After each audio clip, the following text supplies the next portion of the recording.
American, Delta, Southwest Airlines all getting downgraded at Jefferies. The firm citing sentiment and macroeconomic uncertainty, which is expected to weigh on travel demand. We've already heard that from some of the airlines. Our next guest confirms that the industry is seeing softening trends. David Neeleman, Breeze Airways founder and CEO, joins us now. He's also the founder of JetBlue and Azul Airways. So, David, it's good to have you. What are you seeing?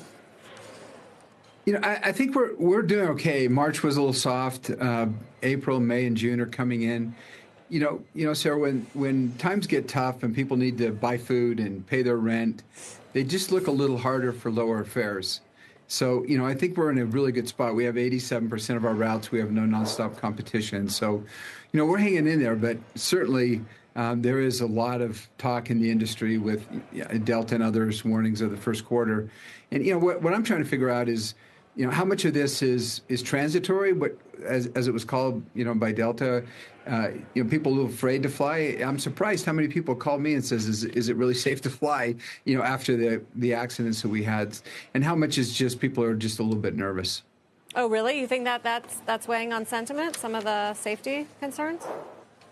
I think so. I think a little bit. It only needs to be like 1 or 2%. You know, 1 out of every 100 people have to give a pause, and it's meaningful because the margins are so slim in this business. So, but that passes quickly. That's something that doesn't stick around long.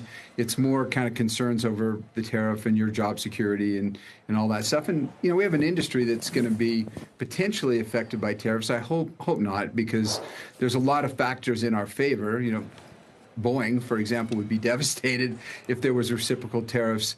And so many parts inside of an aircraft are made from all over the world. It's almost impossible to figure that out. And, you know, air travel has been kind of protected from tariffs because it's a unique economic driver to the world. So we're kind of holding our breath to see what happen tomorrow. But our planes are made in Mobile, Alabama, but they do have some, you know, foreign content in them.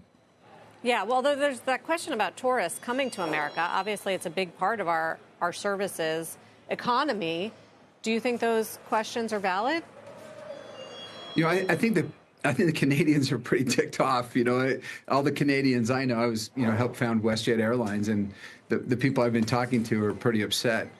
You know, because they rely so much on the U.S. And so the Canadian carriers are seeing bookings down over 50% to the U.S., which is absolutely devastating for them. So, you know, I hope all this smooths out and you know, there's things will be figured out. And, you know, I'm pretty hopeful. You know, like I said, our business is looking good, and we're going to grow. We're still growing 50% this year. We're in 70 cities. So we feel like we're pretty well positioned. Yeah, I mean, budget airlines, right, with cheaper fares.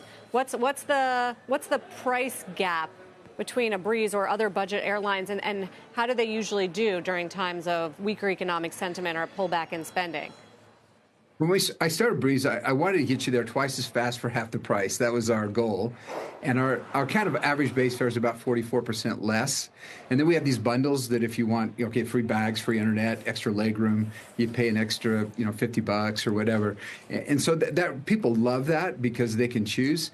If you just want to, you know, take a backpack and go see your girlfriend or whatever for the weekend, or go visit your parents, then you can take the lowest fare. And that's what some of the people, you know, a lot of people had issues with Southwest Airlines. They said, look, I know bags fly free, but I'm not checking a bag. I just want a lower fare. So it's interesting how people have changed their attitudes and how they just want choice. They want to be able to choose as many things as they want to and kind of pick their price on the flight. And that's really where kind of the direction everyone's moving.